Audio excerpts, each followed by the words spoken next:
Narayanganj lucky বাজার সংলগ্ন একটা বাসাবাড়িতে বিস্ফোরণ ঘটেছে সকাল 6টায়, কিন্তু আমরা সংবাদ পেয়েছি সকাল 11টায়।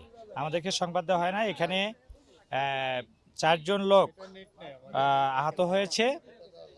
তারা একই পরিবারের লোক এবং তারা সকলেই বার্ন ইউনিটে ভর্তি আছে। আমরা যতটুকু জানতে পারছি 6টা 5 মিনিটের সময় এই দুর্ঘটনার একটা বিকট শব্দ হয়, আশেপাশের লোকজন জানালো এবং পরবর্তীতে আমরা এখানে পরীক্ষা নিরীক্ষা করে দেখলাম যে এখানে গ্যাসের লিকেজ থেকে ওই পুরা রুমটা গ্যাস চেম্বারে আবৃত হয়েছিল। যখন তারা বিড়ি সিগারেট বা কোনো আগুনের সংস্পর্শে আসছে, ধাম করে এটা বিস্ফোরণ সংঘটিত হয়েছে এবং 4জন লোক আহত হয়েছে একই পরিবারের। একজনের নাম হচ্ছে রাকিব 16, সাকিব 16 বছর, দুইজনের যমজ, মেহেদি 17 বছর আর আব্দুল কাদির হলো তার পিতা বাবা।